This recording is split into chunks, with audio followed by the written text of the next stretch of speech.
Hello, dear students, namaste, dear friends, namaste. So, today we are going to have a discussion on, say, the novella by Purnachandra Tejasvi, that is Karvalo. Karvalo, let us have an introduction of the novella Karvalo, and it is basically written in Kannada by K.P. Purnachandra Tejasvi. And the novel, we may say novella also, a small novel is called a novella, that uniquely blends fiction, humor, science and rural life. Fiction, humor and science, again including rural life. It follows the experiences of unnamed narrator, that is, we may say the author here ಬರಹಗಾರನೇ narrator ಆಗಿ ಸ್ಟೋರಿಯನ್ನು ಹೇಳ್ತಾ ಹೋಗ್ತಾರೆ. ಕತೆ ಹೇಳೋರಿಗೆ narrator ಅಂತ ಹೇಳ್ತೀವಿ. ಅವರು ಅವರೊಬ್ಬ ಫಾರ್ಮರ್ ಇದ್ದಾರೆ, and that is there in Mudigere. It is a place, a city, we may say that in Chikkamagaluru district, and who becomes entangled in an unusual adventure involving a foreign scientist named Professor Karvalo.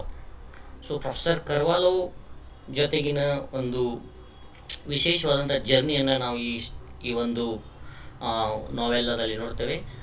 ನಾವೆಲ್ಲದಲ್ಲಿ ಬರ್ತಕ್ಕಂಥ professor Carvalho, he is a beekeeper, he is a scientist, and there is a beekeeper named Mandanna, and a series of amusing yet profound incidents related to beekeeping, especially ಜೇನುನೊಣ ಸಾಕಾಣೆ ಅಂತಲೇ ಹೇಳ್ಬೋದು, ಅಥವಾ ಜೇನುನೊಣವನ್ನು ವಿಶೇಷವಾಗಿ ಈ ಒಂದು ನಾವೆಲ್ಲದಲ್ಲಿ ಜೇನುನೊಣವನ್ನು manage ಮಾಡೋ ರೀತಿ, ಆಮೇಲೆ ಹನಿ, ಜೇನು ಆ್ಯಂಡ್ ಸೈಂಟಿಫಿಕ್ ಕ್ಯೂರಿಯಾಸಿಟಿ ಈ ನಮ್ಮ ನಾವೆಲ್ಲದಲ್ಲಿ ಕಂಡು ಬರ್ತದೆ. So let us have a detailed summary of the ನಾವೆಲ್ಲ. Chapter wise, we may say part wise. Yes, the first part, where the story begins with the narrator visiting the Moodigere Bee Society. You must keep this place in your mind, that where the story begins and the narrator goes to that Moodigere Bee Society. Andre Moodigere ಜೇನು society ಅಂತ ಹೇಳ್ಬೋದು. ಜೇನು ವಿಶೇಷವಾಗಿ stock ಮಾಡ್ತಕ್ಕಂಥ, sell ಮಾಡ್ತಕ್ಕಂಥ ಒಂದು place, in search of honey for his father. ನ್ಯಾರೇಟರ್ನ ಫಾದರ್ಗೆ ಹನಿ ಬೇಕು.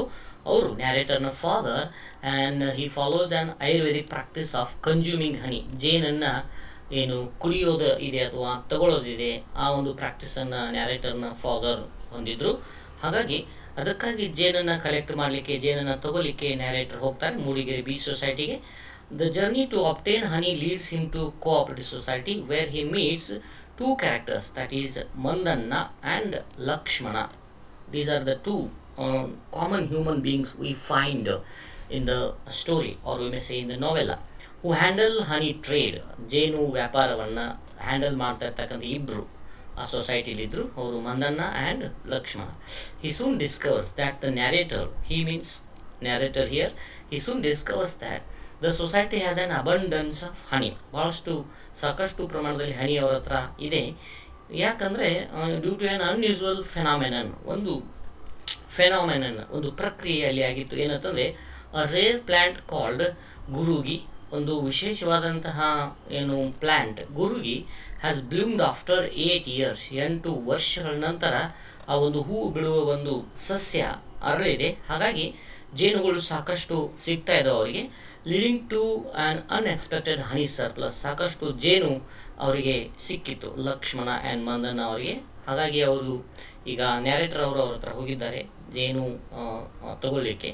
The honey is being stored in kerosene tins, ಸೀಮೆ ಎಣ್ಣೆ ಟಿನ್ಸಲ್ಲಿ ಹನಿಯನ್ನು ಸ್ಟೋರ್ ಮಾಡಿ ಇಟ್ಟಿದ್ರು ಅವರು, which makes the narrator suspicious of its purity.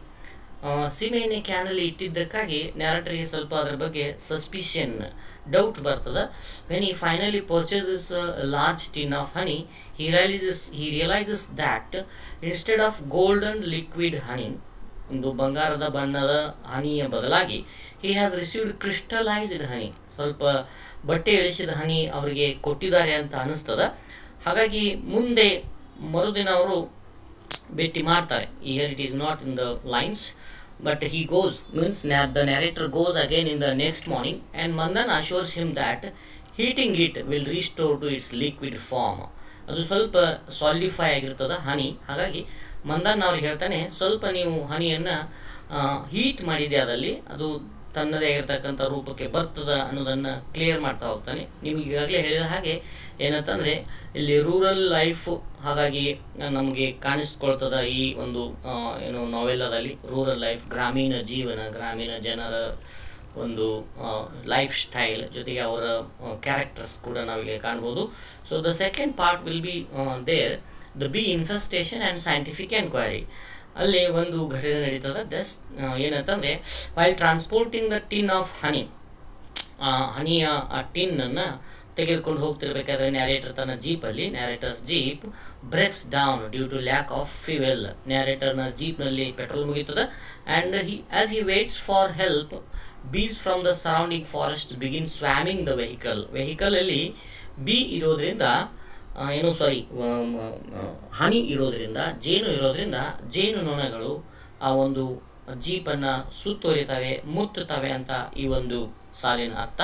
The situation turns chaotic, forcing him to abandon the vehicle temporarily. ಕೆಲವೊಂದಿಷ್ಟು ಹೊತ್ತುಗಳವರೆಗೆ ನ್ಯಾರೇಟರ್ ಜೀಪನ್ನು ಬಿಟ್ಟು ದೂರ ನಿಲ್ತಾರೆ because of swarm of bees, ಜೇನುನೊಣಗಳ ಗುಂಪು ಆ ಟಿನ್ ಕಡೆ ಬಂದಿದ್ದಕ್ಕಾಗಿ.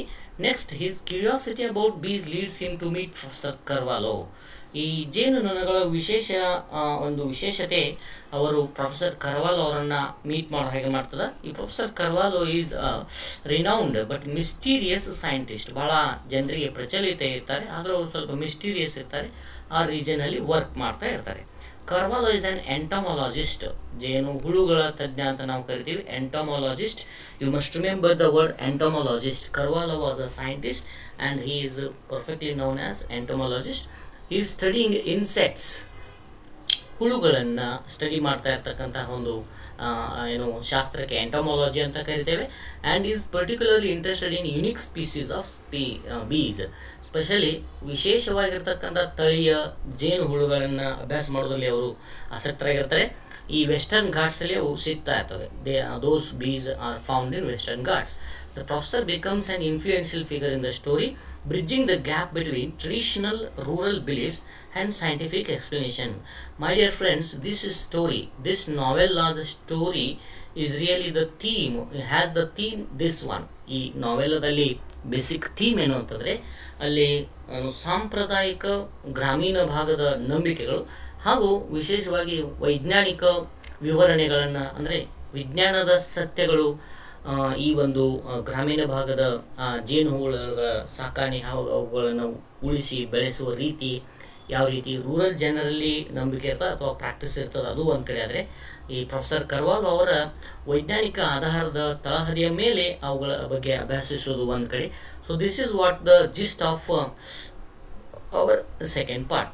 So next, the quirky Mandanna and his connection to Karvalo. Karvalo ಮತ್ತು ಮಂದಣ್ಣಗೆ ಇರ್ತಕ್ಕಂಥ ಸಂಬಂಧ ಏನು? So this is very important. Dear friends, you must remember in this story narrator is a little bit important, but the main figure in the novella is first Mandanna and the second one is Karvalo. Mandanna, an eccentric yet knowledgeable beekeeper. ವಿಶೇಷ ಕೋರ್ಕಿ ಅಂತಂದರೆ special kind of ಒಂದು ವ್ಯಕ್ತಿತ್ವ ಇರ್ತಕ್ಕಂಥ Mandanna. And Karvalo scientist. ಈ Mandanna an eccentric yet knowledgeable, ಸಾಕಷ್ಟು ಬೀಗಳ ಬಗ್ಗೆ, ಜೇನುಗಳ ಬಗ್ಗೆ ಸಾಕಷ್ಟು ಜ್ಞಾನವನ್ನು ಹೊಂದಿರತಕ್ಕಂಥ ವ್ಯಕ್ತಿ. ಅದು ಸ್ವಲ್ಪ ಎಕ್ಸೆಂಟ್ರಿಕ್ ಇರ್ತಾನೆ. Eccentric, you got the idea that eccentric is nothing but, as here it is ವಿಭಿನ್ನ ಅಂತ ಕರಿಬೋದು ನಾವು, ಸ್ಟ್ರೇಂಜ್ ಅಂತ ಹೇಳ್ಬೋದು. So this is where we are studying about Mandanna. Yes, and it plays a central role in the novel. ಈ ನಾವೆಲ್ನಲ್ಲಿ ಬಹು ಮುಖ್ಯವಾಗಿರ್ತಕ್ಕಂಥ ಕೇಂದ್ರ ಪಾತ್ರವನ್ನು ವಹಿಸ್ತಾರೆ ಅವರು. He is full of humorous and exaggerated tales. ಅವನು ಸುತ್ತಮುತ್ತ ವಿಶೇಷವಾಗಿ ಹೇಳ್ತಕ್ಕಂಥ ಅವನ ಕಥೆಗಳು, ಮಾಹಿತಿಗಳು ತುಂಬ ನಗೆಯಿಂದ ಹಾಸ್ಯಾಸ್ಪದವಾಗಿದ್ದರೂ ಅವುಗಳು ಎಕ್ಸಾಗರೇಟೆಡ್ ಕೂಡ ಆಗಿರ್ತದೆ. ಅಂದರೆ ಸ್ವಲ್ಪ ಇದ್ದದನ್ನು ಜಾಸ್ತಿ ಏನು ಬಹಳಷ್ಟು ಅದ್ರ ಬಗ್ಗೆ ಹೆಚ್ಚು ಹೊಗಳಿ ಹೇಳ್ತಾ ಇರ್ತಾನೆ ಕಥೆಗಳನ್ನು. Often inserting himself into grandiose schemes, ಸಾಕಷ್ಟು ವಿಶೇಷವಾದಂಥ ಎಕ್ಸ್ಪಿಡಿಷನ್ಸ್ಗಳಲ್ಲಿ ಪ್ರಯೋಗಗಳಲ್ಲಿ ತನ್ನನ್ನು ತಾನು ಇನ್ವಾಲ್ವ್ ಮಾಡ್ಕೊಂಡಿರೋಕ್ಕೆ ಹೇಳ್ತಾ ಇರ್ತಾನೆ. He is also deeply involve with Karvalo's experiments, Karvalo ಅವರ ಪ್ರಯೋಗಗಳಲ್ಲಿ ಕೂಡ ಇವನು ಪಾತ್ರ ವಹಿಸ್ತಿರ್ತಾನೆ. But feels neglected when Karvalo does not help him to secure a job. ಕರ್ವಾಲೋನ ಆಫೀಸ್ನಲ್ಲಿ ಕರ್ವಾಲೋ ಅವರು ಮಂದನ್ನಗೆ ಒಂದು ಜಾಬನ್ನು ಕೊಡೋಂಗಿಲ್ಲ. ಸೊ ಆವಾಗ ಮಂದನ್ನ ಫೀಲ್ಸ್ ನೆಗ್ಲೆಕ್ಟೆಡ್, ಮಂದನ್ನ ಏನಂತ ಅಂದರೆ ಜಸ್ಟ್ ಇವರು ನನ್ನ ಕೆಲಸ ತೊಗೊತಾರೆ, ನನಗೆ ಹೆಲ್ಪ್ ಮಾಡೋಂಗಿಲ್ಲ, ಒಂದು ಕೆಲಸ ಕೊಡೋಂಗಿಲ್ಲ ಅಂತ ಫೀಲ್ ಮಾಡ್ತಾ ಇರ್ತಾನೆ, ನೆಗೆಟಿವ್ ಫೀಲಿಂಗನ್ನು ಹೊಂದಿರ್ತಾನೆ. Mandanna's interactions with bees are both amusing and enlightening. ಮಂದನ ಒಂದು ಸ್ಪೆಷಲ್ ಕ್ವಾಲಿಟಿಯನ್ನು ಹೊಂದಿರ್ತಾನೆ, ಅವರು ಬಿ ಜೊತೆಗೆ ಕನ್ವರ್ಸೇಷನ್ ಕೂಡ ಮಾಡ್ತಾ ಇರ್ತಾರೆ ಅನ್ನೋದು ನಾವೆಲ್ಲಲ್ಲಿ ಕಂಡು ಬರ್ತದೆ. Yes, he has developed unconventional bee keeping techniques. Dear friends, bee keeping techniques scientific base ಮೇಲೆ ಮಾಡ್ತಾ ಇದ್ದದ್ದು ಪ್ರೊಫೆಸರ್ ಕರ್ವಾಲೋ. ಟ್ರೆಡಿಷನಲ್ ವೇದಲ್ಲಿ ಅದನ್ನು ಏನು ಜೇನುನೊಣಗಳ ಸಾಕಣೆ ಮಾಡೋದು ಮಂದನ್ನದ ವಿಶೇಷ ಗುಣ. Including keeping bees inside large clay pots. ಈ ಲಾರ್ಜ್ ಕ್ಲೇ ಪಾಟ್ಸ್, ಮಣ್ಣಿನ ಮಡಿಕೆಗಳಲ್ಲಿ ಏನಂತಂದರೆ ಜೇನುಗಳನ್ನು ಸಾಕಾಣಿಕೆ ಮಾಡ್ತಾ ಇದ್ದದ್ದು Mandanna. Instead of traditional hive boxes, ಜೇನುಗಳಿಗಾಗಿಯೇ ಅಂತ ಒಂದು ವಿಶೇಷವಾಗಿರ್ತಕ್ಕಂಥ ಜೇನಿನ ಗುಂಪಿಗೆ ನಾವು ಹೈವ್ ಅಂತ ಕರಿತೀವಿ. ಜೇನುಗಳನ್ನು ಸ್ಟೋರ್ ಮಾಡ್ತಕ್ಕಂಥ ಬಾಕ್ಸಸ್ಗಳಿಗೆ ಹೈವ್ ಬಾಕ್ಸಸ್ ಅಂತ ಕರಿತೀವಿ.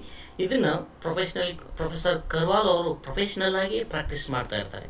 So that is what the difference in managing the bees between Professor Carvalho and Mandanna. This method surprises Carvalho. The method of keeping the bees inside clay pots, okay, that surprises Carvalho, who is fascinated by Mandanna's local expertise. ವಿಶೇಷವಾಗಿ ಸ್ಥಳೀಯ ಏನು ಜ್ಞಾನವನ್ನು ಹೊಂದಿರತಕ್ಕಂಥ ಮಂದನ್ನನ ಒಂದು ಜ್ಞಾನಕ್ಕೆ ಮಾರು ಹೋಗ್ತಾರೆ ಯಾರು, professor Carvalho. Mandanna's presence adds layers of humor and satire as he frequently finds himself in trouble. ಏನಾದರೂ ಏನು ವಿಶೇಷವಾದಂತಹ ಒಂದು ಕೆಲಸ ಮಾಡಿ ಯಾವಾಗಲೂ ಮಂದನ್ನ ತನ್ನನ್ನು ತಾನು ಸಮಸ್ಯೆ ಸುಳಿಯಲ್ಲಿ ಸಿಲುಕಿಸ್ಕೊಳ್ತಾ ಇರ್ತಾನೆ. Whether through his loud drumming at public events. ಇದೊಂದು ಇನ್ಸಿಡೆಂಟ್ ನಡೀತದ ಏನಂತಂದರೆ, on one fine day there was maybe it is August 15. On that day the local MLA is supposed to come to hoist the flag. Yes, on that day Mandanna was also there as a drum beater. So he beats the drum in such a way that ಯಾವ ರೀತಿ ಡ್ರಮ್ಮನ್ನು ಹೊಡಿತಾರಂತಂದರೆ ಮಂದನ್ನ ಅಲ್ಲಿರ್ತಕ್ಕಂಥ ಎಲ್ಲವೂ disturb ಆಗ್ತದೆ. ಆಮೇಲೆ ಆ ಸೌಂಡ್ಗೆ ಅಲ್ಲೇ ಇರ್ತಕ್ಕಂಥ ಒಂದು ಕಾಡಿನ ಜಂಗಲ್ನ ಮಧ್ಯದಲ್ಲಿ ಇರೋದ್ರಿಂದ ಅಲ್ಲಿ ಮರಗಳು ಇರ್ತಕ್ಕಂಥ ಬೀಸ್ ಜೇನುಗಳು ಬಂದು ಸೇರಿರ್ತಕ್ಕಂಥ ಎಲ್ಲ ಜನರನ್ನ ಕಚ್ತವೆ. That is what the incident it is here. Drumming at the public events which provokes bees into attacking at a government function. That was government function. ನಾನು ನಿಮ್ಗೆ ಹೇಳಿದ ಹಾಗೆ ದಟ್ ವಾಸ್ ತಾಲೂಕಾ ಆಫೀಸಲ್ಲಿ ನಡೆದಿರ್ತದ ಆ ಒಂದು flag hoisting. Or his misadventures with local authorities. ಸ್ಥಳೀಯ ಪ್ರಾಧಿಕಾರ ಕಚೇರಿಗಳಲ್ಲಿ ಮಂದನ್ನ ಸ್ವಲ್ಪ ಮಿಸ್ಅಡ್ವೆಂಚರಸ್ ಆಕ್ಟಿವಿಟೀಸನ್ನು ಕೂಡ ಮಾಡ್ತಾ ಇರ್ತಾನೆ. So again let us move to part number 4. The professor's scientific pursuits and the glowworm discovery. Professor Carvalho ಅವರ ಸೈಂಟಿಫಿಕ್ ವೈಜ್ಞಾನಿಕವಾಗಿರ್ತಕ್ಕಂತಹ ಒಂದು ಎಕ್ಸ್ಪೆರಿಮೆಂಟ್ಸ್ನಲ್ಲಿ ಗ್ಲೋವರ್ಮನ್ನು ಡಿಸ್ಕವರ್ ಮಾಡ್ತಾರೆ. ಗ್ಲೋವರ್ಮ್ ಅಂದರೆ ಏನು, ಹೊಳಿತಾ ಇರ್ತಕ್ಕಂಥ ಒಂದು ಚಿಟ್ಟೆ ಅಂತ ಅನ್ಬೋದು, ಹೊಳಿತಾ ಇರ್ತಕ್ಕಂಥ ಒಂದು ಹುಳು ಅನ್ಬೋದು. Professor Carvalho's research is central to the novel's themes of science and curiosity. Wherever there is curiosity, the science comes to its help. So, ಈ ನಾವೆಲ್ನ ಥೀಮ್ಸ್ಗಳಲ್ಲಿ ಇದು ಕೂಡ ಒಂದು ಪ್ರೊಫೆಸರ್ ಕರ್ವಾಲೋ ಅವರ ಸಂಶೋಧನೆ ನಮ್ಮ ನಾವೆಲ್ನ ಭಾಗವಾಗಿರ್ತದೆ. ಎಸ್, ಹಾಗಾಗಿ he is investigating an unusual species of glowworms. ಅವರು entomologist ಆಗಿರೋದ್ರಿಂದ ಬೇರೆ ಬೇರೆ ತಳಿಗಳ ಕೀಟಗಳನ್ನು ಏನಂತಾರೆ ಇನ್ಸೆಕ್ಟ್ಸನ್ನು ರಿಸರ್ಚ್ ಮಾಡೋದ್ರಲ್ಲಿ ತೊಡಗಿರ್ತಾರೆ. ಅಲ್ಲಿ unusual species of glowworms that produce bioluminescence, ಒಂದು ವಿಶೇಷವಾಗಿರ್ತಕ್ಕಂಥ ಬೆಳಕನ್ನು ಹೊಮ್ಮಿಸ್ತಾ ಇರ್ತಕ್ಕಂತಹ ಈ ಗ್ಲೋವರ್ಮ್ನ ಹುಡುಕಾಟದಲ್ಲಿರ್ತಾರೆ. Yes, Karvalo's discovery of these glowworms which are capable of attracting prey using their natural light. So prey ಅಂತಂದರೆ ಇಲ್ಲಿ ನಿಮಗೆ ಕಾಣಿಸ್ತಾ ಇದೆ ವರ್ಡ್ PREY, ಪ್ರೇ. ಆ ಗ್ಲೋವರ್ಮ್ನ ಒಂದು ವಿಶೇಷ ಕ್ವಾಲಿಟಿ ಏನಂತಂದರೆ ಬೇಟೆಯನ್ನು ತನ್ನ ವಿಶೇಷವಾದ ಬೆಳಕಿಂದ ಅಟ್ರಾಕ್ಟ್ ಮಾಡಿ ಬೇಟೆಯನ್ನು ತಿಂತಾ ಇರ್ತದೆ ಆ ಗ್ಲೋವರ್ಮ್. ಸೊ ಆ ನ್ಯಾಚುರಲ್ ಲೈಟ್ ಇರ್ತದೆ ಅದಕ್ಕೆ. fascinates the narrator and deepens his appreciation of scientific enquiry. So ವಿಶೇಷವಾಗಿ ವೈಜ್ಞಾನಿಕ ತಳದ ಆಧಾರದ ಮೇಲೆ ಈ ರೀತಿಯ ಹುಡುಕಾಟದಲ್ಲಿ ಗ್ಲೋವರ್ಮ್ಸನ್ನು ಪ್ರೊಫೆಸರ್ ಡಿಸ್ಕವರ್ ಮಾಡಿದಾಗ ನಮ್ಮ ನ್ಯಾರೇಟರ್ಗೆ ತುಂಬ ಫ್ಯಾಸಿನೇಷನ್ ಆಗುತ್ತೆ, ಅದರ ಕಡೆ ಅಟ್ರಾಕ್ಷನ್ ಆಗ್ತಾರೆ. ಅವರು ಈ ವೈಜ್ಞಾನಿಕ ಒಂದು ಸಂಶೋಧನೆಯನ್ನು ಪ್ರೊಫೆಸರ್ ಕರ್ವಾಲ್ ಅವರ ಸಂಶೋಧನೆಯನ್ನು ಅಪ್ರಿಷಿಯೇಟ್ ಕೂಡ ಮಾಡ್ತಾರೆ. The subplot highlights a recurring theme in the novel, that is the contrast between scientific knowledge and traditional wisdom. ವೈಜ್ಞಾನಿಕ ಜ್ಞಾನ ಹಾಗೂ ಸಾಂಪ್ರದಾಯಿಕ ಬುದ್ಧಿವಂತಿಕೆ ಈ ಎರಡೂ ಕೂಡ ನಮ್ಮ ನಾವೆಲಲ್ಲಿ ಬರ್ತಕ್ಕಂಥ ಸಬ್ ಪ್ಲಾಟ್ ಇದು. My dear friends, you must be able to answer for a question which will be, I think, 90% probability that they will ask you explain the contrast between scientific knowledge and the traditional wisdom in the novel Karvalo. ಅಲ್ಲಿಗೆ ನೀವು scientific knowledge ಬರೀಬೇಕಾದ್ರೆ professor Karwal ಅವ್ರ ಬಗ್ಗೆ ಬರೋದು, ಅವರು ಯಾವ ರೀತಿ ಗ್ಲೋವರ್ಮ್ಸ್ ಆಗಲಿ ಬೀಸನ್ನು ಹೇಗೆ ರೀತಿ ಸ್ಟಡಿ ಮಾಡ್ತಿರ್ತಾರಲ್ಲ, ಅದೇ ರೀತಿ ಟ್ರೆಡಿಷನಲ್ ವಿಸ್ಡಮ್ನ ಒಂದು ಮುಖ್ಯ ಪಾತ್ರಧಾರಿ ಯಾರು, ಮಂದಣ್ಣ. ಸೊ ಅವನು ಯಾವ ರೀತಿ ಟ್ರೆಡಿಷನಲಿ ಸೆಟಪ್ ಮಾಡಿ ಬೀಸನ್ನು ಬೀ ಕೀಪಿಂಗನ್ನು ಮಾಡ್ತಿರ್ತಾನೆ, and how he helps Karvalo, ಇದನ್ನ ನೀವು ಬರೀಬೇಕಾಗ್ತದೆ. Yes, while Karvalo approaches his studies with systematic research. Karvalo ಯಾವಾಗಲೂ ಸಿಸ್ಟಮೆಟಿಕ್ ಏನಪ್ಪ ಅಂದರೆ ತುಂಬ ಅದ್ಭುತವಾಗಿರ್ತಕ್ಕಂತಹ ಒಂದು ಶಾಸ್ತ್ರೀಯ ರೀತಿಯಲ್ಲಿ ಸಂಶೋಧನೆಯ ಮೂಲಕ ಅಭ್ಯಾಸ ಮಾಡ್ತಿರ್ತಾರೆ. Local farmers and bee keepers like Mandanna, ಸ್ಥಳೀಯ ರೈತರು ಮತ್ತು ಬೀ ಕೀಪರ್ಸ್ ಮಂದಣ್ಣನಂತವರು possess invaluable hands-on experiences that science often overlooks. ವಿಜ್ಞಾನ ಯಾವಾಗಲೂ ಬಾಯಿ ಮಾತಿನಲ್ಲಿ ಹೇಳ್ತಕ್ಕಂಥದ್ದು ನಂಬಲ್ಲ, ಅದು ಪ್ರೊಫೆಸರ್ ಕರ್ವಾಲ್ ಅವರ ಒಂದು ಗುಣವಾಗಿರ್ತದೆ. ಆದರೆ ಅದನ್ನು ನಾವು ಲೋಕಲ್ ಫಾರ್ಮರ್ಸ್ ಮತ್ತು ಬೀ ಕೀಪರ್ಸ್ ಆಗಿರ್ತಕ್ಕಂಥ ಮಂದಣ್ಣನಂಥ ಜನರಲ್ಲಿ ಕಾಣ್ತೇವೆ.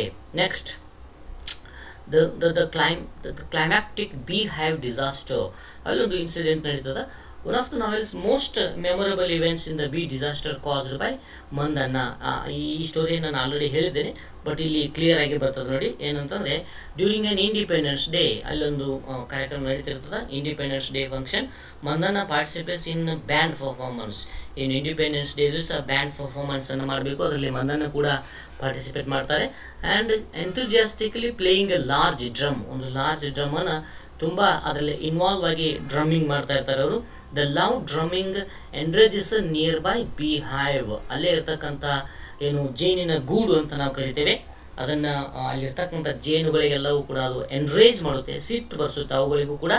Causing a swarm of bees to attack the attendees, ಅಲ್ಲಿರ್ತಕ್ಕಂಥ ಯಾರು ಕಾರ್ಯಕ್ರಮಕ್ಕೆಲ್ಲ ಯಾರ್ಯಾರು ಬಂದಿರ್ತಾರಲ್ಲ ಅವ್ರನ್ನೆಲ್ಲರೂ ಏನು ಮಾಡ್ತದೆ, ಈ ಸ್ವಾಮ್ ಆಫ್ ಬೀಸ್ ಏನು ಮಾಡ್ತಾವೆ, ಅಟ್ಯಾಕ್ ಮಾಡ್ತವೆ. ಎಸ್, ಇನ್ಕ್ಲೂಡಿಂಗ್ ಗೌರ್ಮೆಂಟ್ ಅಫಿಷಿಯಲ್ಸ್, ಬಂದಿರತಕ್ಕಂಥ ಗೌರ್ಮೆಂಟ್ ಅಫಿಷಿಯಲ್ಸ್ ಮೇಲೂ ಕೂಡ ಸ್ವಾಮ್ ಆಫ್ ಬೀಸ್ ಅಟ್ಯಾಕ್ ಮಾಡ್ತವೆ. ಸೊ ಈ ಅಟ್ಯಾಕ್ಗೆ ಕಾರಣ ಏನಂತಂದರೆ ದ ಲವ್ ಡ್ರಮ್ಮಿಂಗ್ ಬೈ ಮಂದಣ್ಣನ ಒಂದು ಡ್ರಮ್ಮನ್ನು ಹೊಡೆಯೋ ರೀತಿಯಲ್ಲಿ ಅಟ್ಯಾಕ್ ಆಗುತ್ತೆ. This chaotic scene results in injuries, arrests and widespread confusion. So my dear friends, ಈ ಮಂದಣ್ಣನ ಈ ಒಂದು ಇನ್ಸಿಡೆಂಟಲ್ಲಿ ಅರೆಸ್ಟ್ ಮಾಡಲಾಗುತ್ತೆ. ಸೊ ಎಲ್ಲರಿಗೂ ಕೂಡ ಕನ್ಫ್ಯೂಷನ್ ಆಗುತ್ತೆ. Further reinforcing the novel's blend of humour and societal satire. ಏನಂತಂದರೆ ನಾವೆಲ್ನಲ್ಲಿ ಬರ್ತಕ್ಕಂಥ ಹಾಸ್ಯ ಮತ್ತು ಸೆಟೈರನ್ನು ಕೂಡ ನಾವು ಈ ಒಂದು ಇನ್ಸಿಡೆಂಟ್ ಮೂಲಕ ನೋಡ್ತೇವೆ.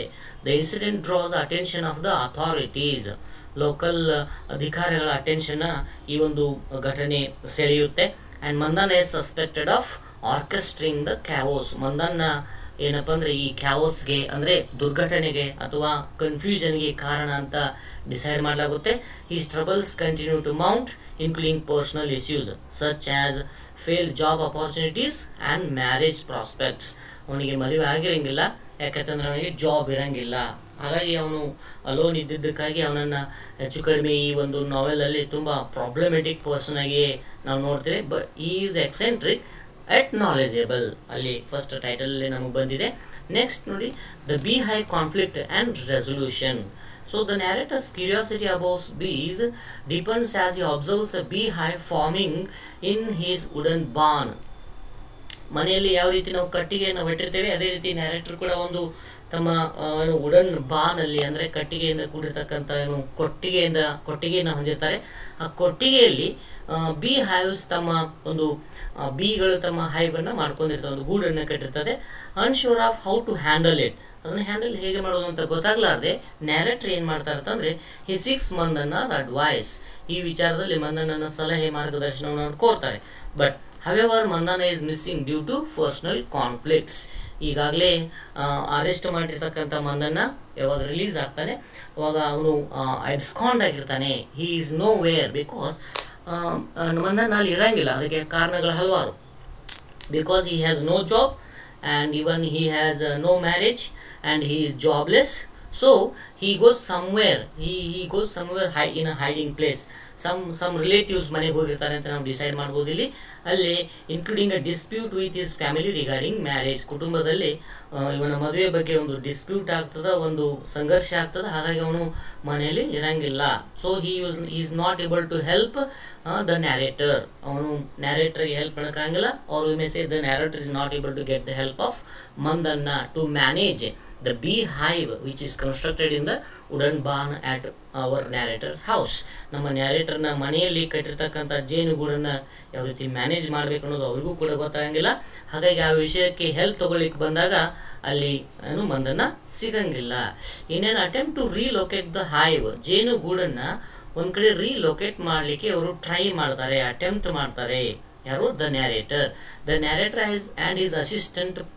ನಾವು ಇದನ್ನು ಪ್ಯಾರಾ ಅಂತ ಓದ್ಬೋದು ಅಥವಾ ಪಾರಾ ಅಂತ ಓದ್ಬೋದು. ಒಬ್ಬ ನ್ಯಾರೇಟರ್ನ ಅಸಿಸ್ಟೆಂಟ್ ಅವನು ಮನೇಲಿರ್ತಾನೆ. Move the bee hive to the forest, ಏನು ಮಾಡ್ತಾರೆ ಅಂತಂದರೆ ಕಟ್ಟಿಗೆ ಹಾಕಿರ್ತಕ್ಕಂಥ ಗೂಡನ್ನು ಒಯ್ದು ಜಂಗಲ್ನಲ್ಲಿ ಬಿಟ್ಟು ಬರ್ತಾರೆ, ಫಾರೆಸ್ಟಲ್ಲಿ ಬಿಟ್ಟು ಬರ್ತಾರೆ. But this create further problems, ಇದು ಮತ್ತಷ್ಟು ಸಮಸ್ಯೆಗಳಿಗೆ ಎಡೆ ಮಾಡಿಕೊಡ್ತದೆ ಅಂತ ಹೇಳ್ಬೋದು. The displaced bees return to the original location, ಅಂದರೆ ನ್ಯಾರೇಟರ್ನ ಏನು ವುಡನ್ ಬಾನ್ಗೆ ವಾಪಸ್ ಬರ್ತಾವು. Confused and aggressive. Dear friends, ಒಂದು ನೀವು ಈ ವಿಚಾರದಲ್ಲಿ ನೆನ್ಪಿಟ್ಕೊಳ್ಬೇಕು, ಹುಳುಗಳಿಗೂ ಕೂಡ ತಮ್ಮದೇ ಆಗಿರ್ತಕ್ಕಂಥ ಕ್ಯಾರೆಕ್ಟರ್ ಇರ್ತದೆ, ಅಟಿಟ್ಯೂಡ್ ಇರ್ತದೆ. So they come back to the original place, confused and aggressive. Eventually the natural course of events forces the bees to abandon the hive. ಅಲ್ಲಿ ನಿಸರ್ಗವಾಗಿ ನಾರ್ಮಲ್ ಆಗಿ ಸ್ವಾಭಾವಿಕವಾಗಿ ನಡಿಬೇಕಾಗಿರ್ತಕ್ಕಂಥ ಒಂದು ಏನು ಐಡಿಯಾ ಇದೆ ಅಥವಾ ಒಂದು ಇನ್ಸಿಡೆಂಟ್ ಇದೆ, ಅದು ಸಮ್ವೇರ್ ಡಿಸ್ಟರ್ಬೆನ್ಸ್ ಕೂಡ ಆಗುತ್ತೆ. ಕಡೆಗೆ ಜೇನು ಹುಳುಗಳು ಆ ಹೈವನ್ನು ಅಬ್ಯಾಂಡನ್ ಮಾಡ್ತವೆ, ಬಿಡ್ತವೆ. Living the narrator with a new found respect for nature's way of solving problems. ನಿಸರ್ಗ ತನ್ನದೇ ಆಗಿರ್ತಕ್ಕಂಥ ರೀತಿಯಲ್ಲಿ ಸಮಸ್ಯೆಯನ್ನು ಸಾಲ್ವ್ ಮಾಡ್ಕೊಳ್ಳುವ ರೀತಿಯಲ್ಲಿ ಹೈವ್ನ ಮೂಮೆಂಟ್ನ ಮೂಲಕ ಬೀಸ್ನ ಮೂಮೆಂಟ್ನ ಮೂಲಕ ಜೇನುಹುಳುಗಳ ಮೂಮೆಂಟ್ನ ಮೂಲಕ ಇವರು ಕಂಡುಕೊಳ್ತಾರೆ. ವಿಶೇಷವಾಗಿರ್ತಕ್ಕಂಥ ಗುಣ ನಿಸರ್ಗದ್ದು. So this is all about the part number 6. So the final realisation, science and rural wisdom. As the novel concludes, the narrator reflects on his experiences with Carvalho, Mandanna and the bees.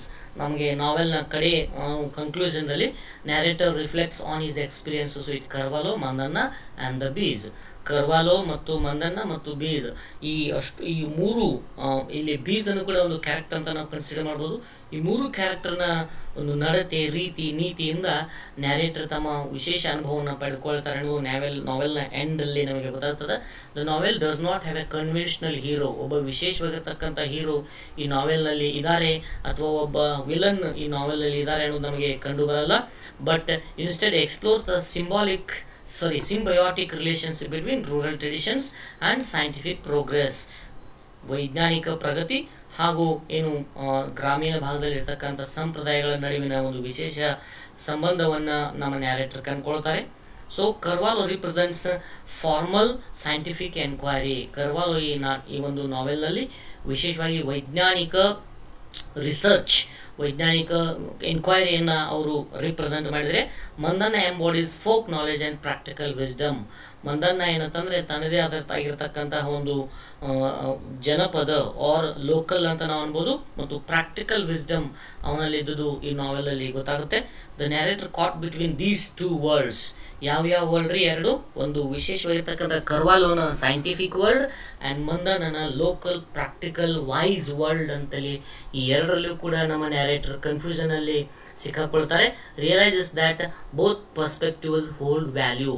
ಈ ಎರಡು ವಿಶೇಷವಾಗಿರ್ತಕ್ಕಂಥ ಏನು perspectives ಇದಾವಲ್ಲ, ನೋಡುವ ರೀತಿ ಇದೆಯಲ್ಲ, ದೃಷ್ಟಿ ಇದೆಯಲ್ಲ, ಅವುಗಳು ತಮ್ಮದೇ ಆಗಿರ್ತಕ್ಕಂಥ ವ್ಯಾಲ್ಯೂನ ಹೊಂದಿದ್ದಾವೆ ಅಂತ ನಾವೆಲ್ಲಲ್ಲಿ ಗೊತ್ತಾಗುತ್ತೆ. The story leaves the reader with a sense of wonder about nature, science and unpredictability of life. ಏನಂತಂದರೆ ನಮ್ಮ ಈ ಕತೆ ನಮ್ಮನ್ನು ಕಡೆ ಕ್ಷಣದಲ್ಲಿ ಏನಂತಂದರೆ ವಿಶೇಷವಾಗಿ ಒಂದು ಆಶ್ಚರ್ಯಕರ ರೀತಿಯಲ್ಲಿ ನಮ್ಮನ್ನು ತೆಗೆದುಕೊಂಡು ಹೋಗಿ ಬಿಡ್ತದೆ. ನಿಸರ್ಗದ ಬಗ್ಗೆ ಮತ್ತು ವಿಜ್ಞಾನದ ಬಗ್ಗೆ ಮತ್ತು ಅನ್ಪ್ರಿಡಿಕ್ಟಬಿಲಿಟಿ ಆಫ್ ಲೈಫ್, ಜೀವನದಲ್ಲಿ ಏನಾಗುತ್ತೋ ಏನಾಗಲ್ಲ ಅನ್ನೋದು ಗೊತ್ತಾಗಲಾರದೆ ಇರತಕ್ಕಂತಹ ಒಂದು ರೀತಿ ನಮಗೆ ಈ ನಾವೆಲ್ ನಮಗೆ ಹೇಳಿಕೊಡ್ತದೆ. So this is a little bit very skeletonic kind of gist, or we may say summary of our novella, that is Karvalo. So as it is told that there is no particular hero, there is no particular villain in the novel, but it tells us about how science and the local wisdom, if they blend, it would have some extraordinary knowledge gained ಅಂತ ನಾವು ಈ ನಾವೆಲಲ್ಲಿ ಏನು ನಾವು conclusion ಬರ್ಬೋದು. So this is all about Karvalo's skeletonic summary. ನಾನು ಹೇಳಿದಾಗೆ just skeletonic summary, and it is the very important part of the novel's summary. So thank you very much for listening. I think you have got some idea about the novel. Thank you.